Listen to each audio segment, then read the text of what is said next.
What's good, bro? Yo, what's up, Mark? Are you ready for this episode? Hell Man. yeah. I feel like it's already Christmas, man. I have so many topics. Are you ready to choose some? Choose your Hell gifts, bro. Yeah, bro. I feel... Well, what do you got? What are the gifts that I can open? What do they look like, the boxes? So I can... they're pretty AI. But some regulations, some news, some awesome stuff for Shopify. But Shopify, because I want to buy gifts. So, well, actually, I want people to buy gifts for me. Shopify. All right, let's just start. All right, Mark, what is the biggest problem, or how do you think currently most Shopify store work? Like, how do they get their users? Okay, because these are two different questions. All right, so how do they work, or what do you know? I know if how they get users. What do you want to know? Both. Just maybe we'll give All a right. quick example of what Shopify is, so that people or listeners who don't know what Shopify is know what it is. Okay. And yeah. So Shopify basically is a kind of a website builder for e-commerce that makes it very, very easy for you to start your own e-commerce brand, and then it covers from hosting all the way to then payment options, etc. So it's very easy to use. They have different plugins, which makes it then easier for for your accounting, etc. So all around e-commerce. That's what it is.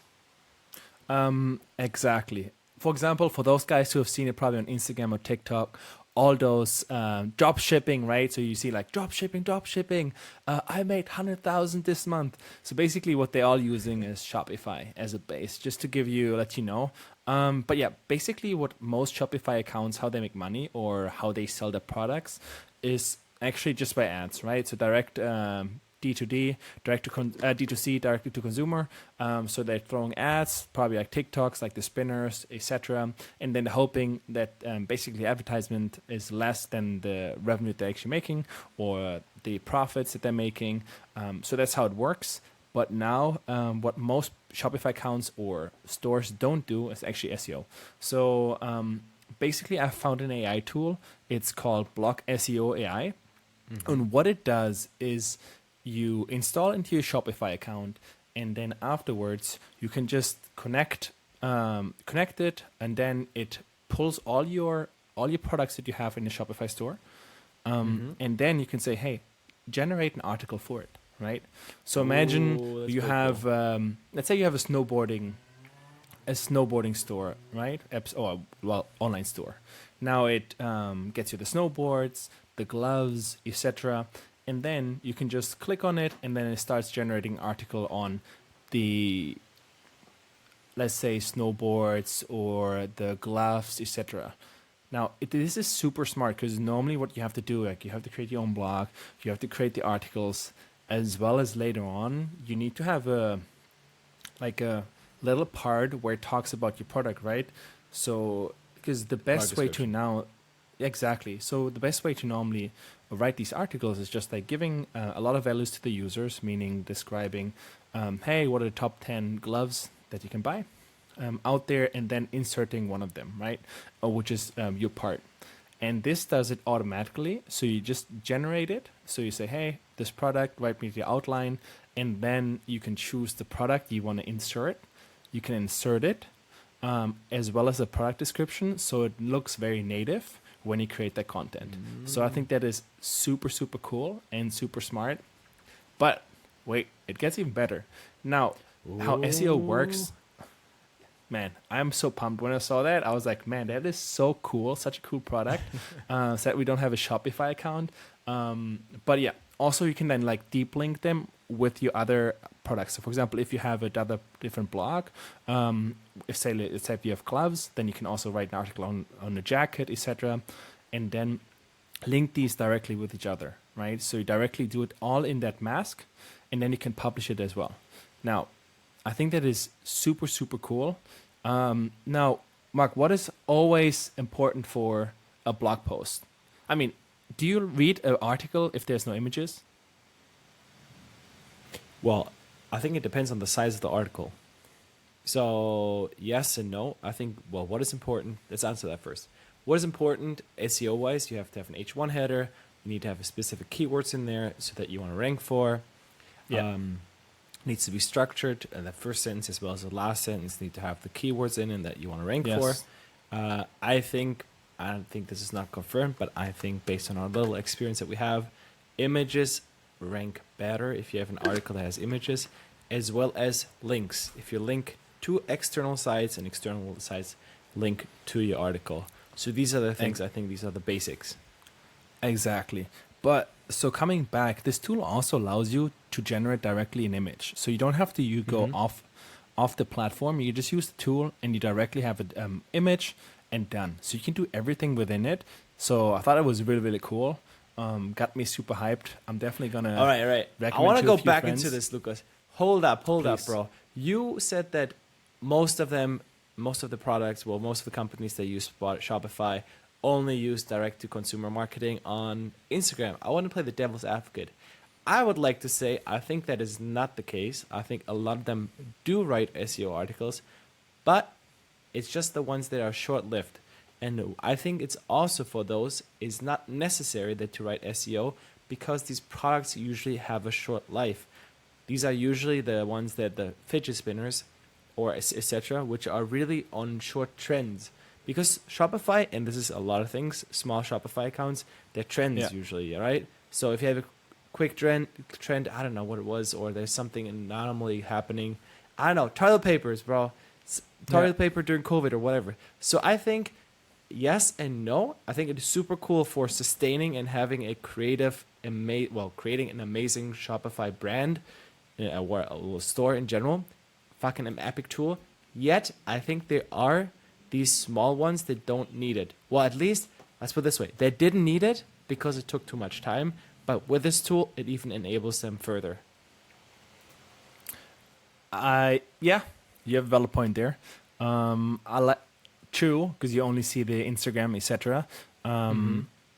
Valid point. Even though for those who already write it, it makes the process way easier and smoother. Hell yeah. You don't have to use many agree. tools, right?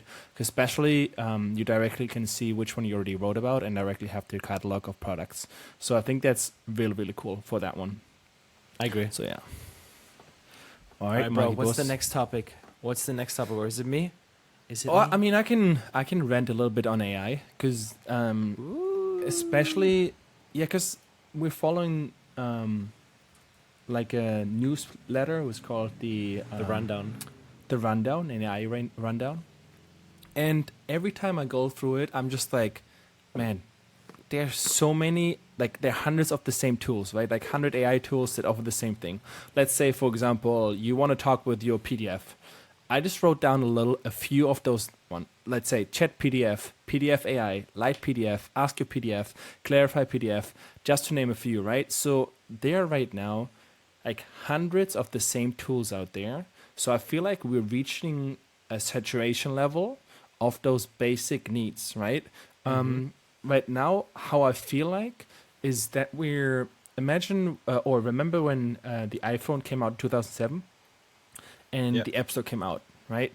The first utility apps that came out were like literally Flashlight, or was number one. Then Compass, or tools like this. So the very basic ones. And I feel like right now we're in the same era just for AI tools. So we have like PDF Reader, all these other basic AI tools. And now I wonder when will be generation 2 start, right? So that's something that builds on top, basically. So you're saying right now, which I see also, right, is everything data input. We're focusing right now on data input, and then ChatGPT is output. But we don't have a level 2 on this. That's what you're saying, right? So what I mean with level 2 is, for example, something that is just not... Okay, to give you an example, for example, right now, let's say we're in Gen 3 from App Stores. If you go right now in utility, the first one is literally Google that you can download in the App Store, and the second one is Google Chrome. The another one is called like Widgetable, which is literally just allows you to create widgets on the iPhone, right? So it's like different, and they're more like, let's say, more complex, etc., than just literally a flashlight, because that's already integrated into the OS, right? So the same will happen, like the PDF reader. You can see it already happening in the bigger tools, like for example, OpenAI in ChatGPT already allows access to all like read PDFs if you have the ChatGPT 4.0, right? So these tools will all become not useless, but at least they won't be needed any longer, right? Same with Mark. Do you remember screen recording on the mobile device? Like you had to Oh download. man, a pain in the ass, bro. Holy shit, especially on Android and iOS at the beginning. Oh, iOS, I remember. Horrible. I think Android was before iOS, right? They started to have that integrated in their Yeah, well, on the latest OS. OS, yes, for sure. But like on the older ones, I think you still don't have it on every Android phone you can record right now. So there's still like Really? apps out there.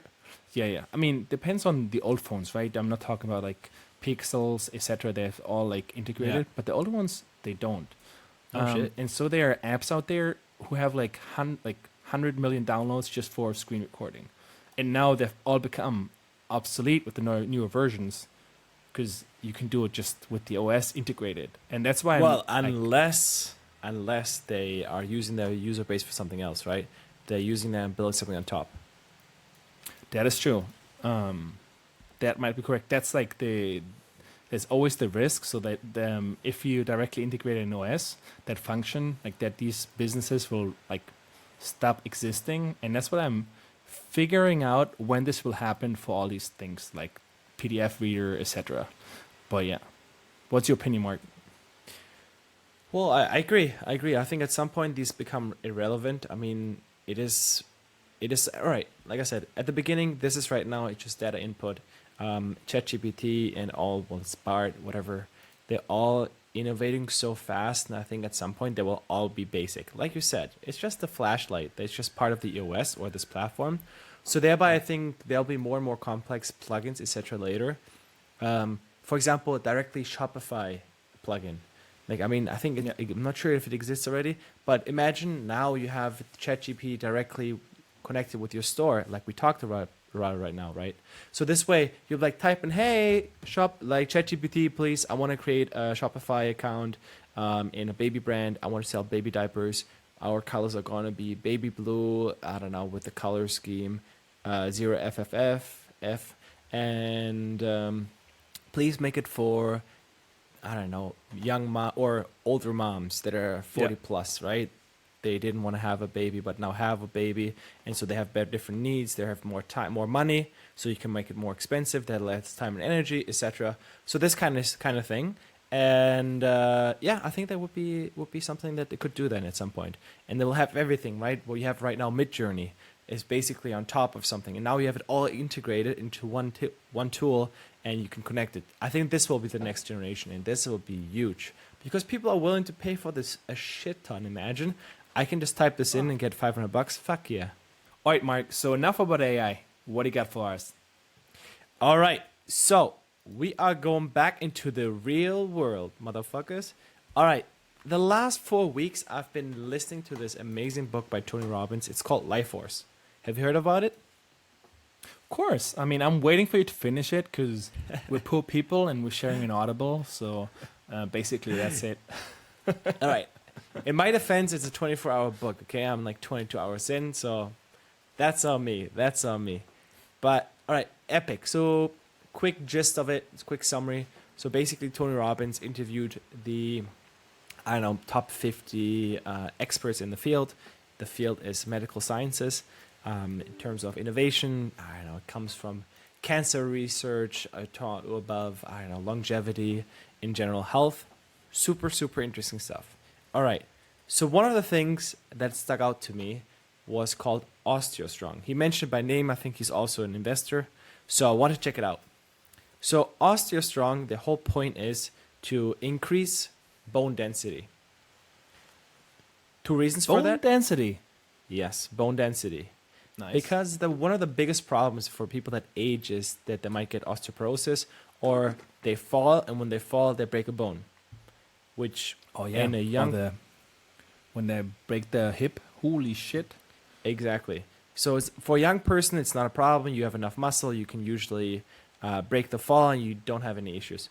Well, if you're above 50 or 60, I think if you break your hip within 3 or 4 years, you're very likely to die. So kind of sucks just because you're losing a lot of mobility. So horrible. So they're trying to fight osteoporosis. All right. This is the whole point about it. Lucas, how much revenue do you think they make or they made last year? This is just an estimate that I have. And how big do you think it is? But how are they doing that? That's for me like more interesting to know, even like the product itself, because I'm like, I can't even estimate or guess. So yeah, tell me a little bit what they're doing. All right. So basically, they invented machines that increase your strength, and your bone density. So think about it. I don't know, like at the gym 80 fitness machines, kinda, more or less.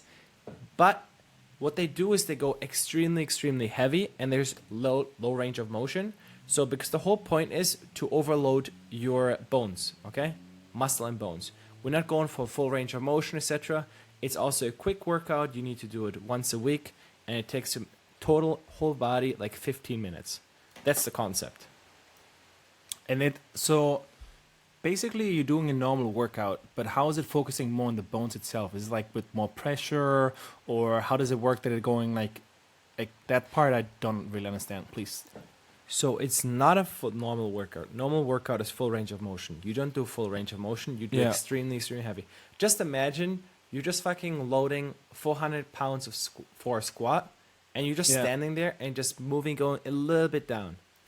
Oh, the guy who always does the shitty form in the gym. So basically you're doing like, and then you're like, lightweight, and then you just scream like you see all those fails. Exactly. Kind of like that, but science-based.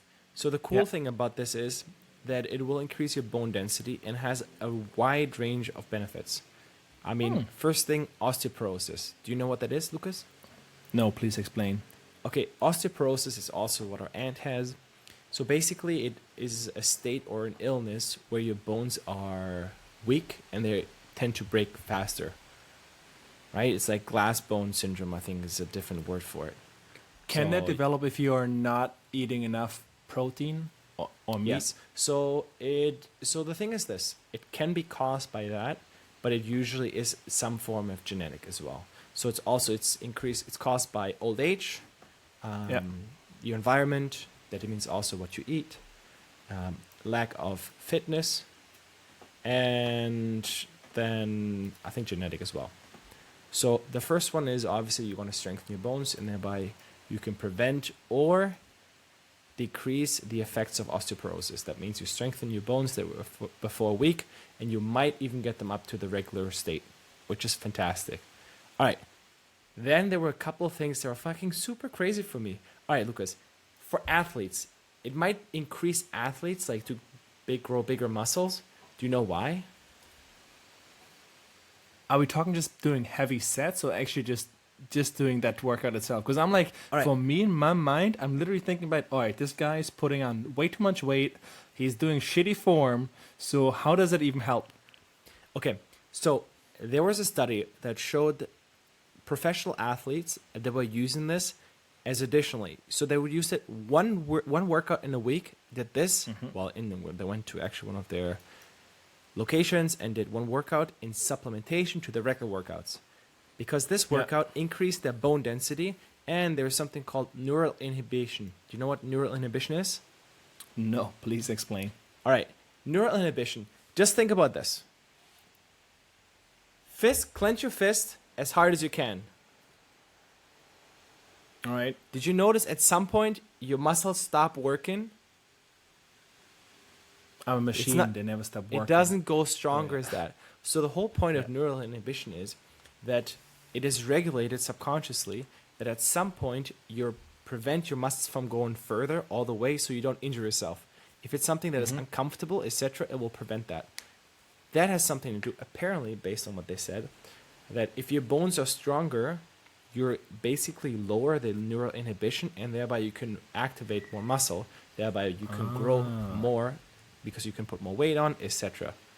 So, but is there a limitation on certain exercises? Let's say, for example, with the Yes, with the fist, that makes sense. All right, but like, is it for any exercise or is it just for So specific ones? this is a concept. I just explained it to you with a fist. It's just easy to imagine because you can just do it right away. It's about Yeah. everything. It's about skeleton, like the skeletal muscle, everywhere, spine. So the stronger your muscle, the bones you have, the more you can use your muscles, and the neural inhibition will be lower. So I thought that was freaking fascinating, and I really want to That test is it out. super sick. But they don't have anything like that in Barcelona or in Germany. The closest they have one is in Lisbon. So Oh, fuck. fuck. All right, but Exactly. now coming back, Marcus, you asked me how much revenue I think they're making, right? Yeah. So, how does it work? You charge per workout, or It's how a they monthly make money? subscription. So it's a monthly And subscription. Yeah. and then you can just go there. It's like a gym. Yeah, it's a gym. Yes, it's a gym, but you need to have like a technician. Think about more of these kind of cryo gyms or where they Ah, have these yeah, yeah. cryopods, right? Yeah. Or Mhm. these e-gym Oh classes. man, they're where you have- expensive. Think They're about like expensive. that. It's more comparison wise. Obviously, it's more like an e-gym where you have every machine is adjusted to you. Then Yeah. you have a technician who does it at the beginning, and then you can just go there and it's a 15-minute workout. That's it. 15 minutes. It's one-on-one all the time. Oof, they must have a lot of people then. How big is the company, Mark?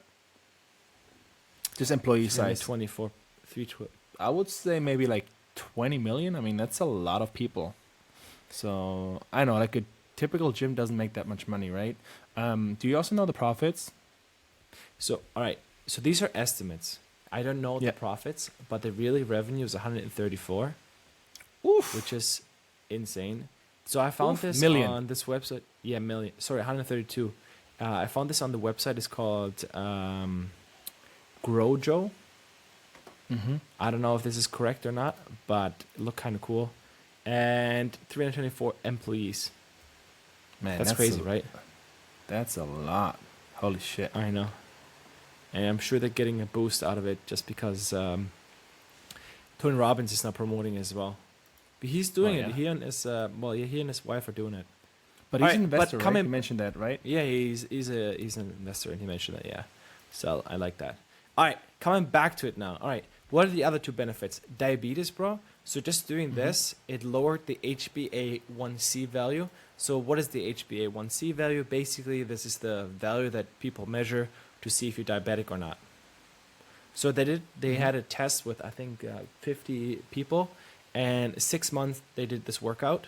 Like it's called osteogenic loading. That's the principle Yeah. they're building all this on. And they decreased the values from 6.37, which is on the higher end of the pre-diabetic state, to Yeah. a 5.81, which is on the low end on the pre-diabetic, because everything below 5.7 is normal range. So Yeah. just 6 months lowered it by 0.5, which is pretty good. Just think about Yeah. it. It's just a workout, nothing else. And it didn't change the diet. It didn't change anything. Nope. Just the workout Nope. itself. But is Just there? that on Do you top. know whether there's a study comparing it to a normal workout, like just not that workout, but in general? Because I mean, that's like saying comparing. I don't know, like a product which for weight loss, and you're comparing it to. So that's my question. If you compare it to Yep. a normal workout, what's the difference? So, all right. So, this one said, and this is the study, it said osteogenic loading with no weight loss. This was 60.6% reduction of the A1C value. Then Yeah. just cardio, just normal cardio is 0.5%. Metformin is 0.4% roughly. Weight bearing exercise, so going to the gym is like 33, I guess. And caloric restriction is like 0.33. 16%. So No, 32%. could be, yeah, something like that. So pretty cool. These are all separate. So this one was Yeah. without it before. So obviously, I'm guessing if you add these together, it's gonna be even lower, right? And this is just That's crazy. only that workout. Clean, nothing. Not even the people didn't even lose weight. They were still fat. Yeah, I mean, but still, losing weight That's doesn't mean fucking like fantastic, bro. But you can That's a also 15-minute gain workout a muscle, week. right? But it's also like you can gain muscle, right? So you can say like, hey, you might have lost weight, but you gained muscle, so in the end it's less fat. But I mean, Well, with this workout, you don't gain a lot of muscle. Actually, it's about bone density. So it's more about bone density and strength. Interesting. So- No, I think that's super, super cool. Super cool. All right, I'm gonna one more thing, 2 more benefits. Obviously, it's gonna increase bone health, and the last one is posture. So it's super interesting. They showed a study that there was 2 old ladies, and just in the pictures, not really a study, and they improved their posture a lot. So I'm guessing these were old and frail. They probably never worked out before. Did this workout and improved their posture. General posture, I think, is something that's underrated, and people should take care of it. You just talking about posture, me directly. Chest out, baby. Hell yeah, bro. Chest out, bro. Get those gorilla chest out, bro. Get it out. All right, Mark. I actually still have another topic. I'm not sure whether we should keep it for the next one. Bro, I have another topic as well, but it's getting too long. And so let's All fucking right. go. All right, That's the that's pod, the my pod, boy. boys. All right, Let's go. inside twins out.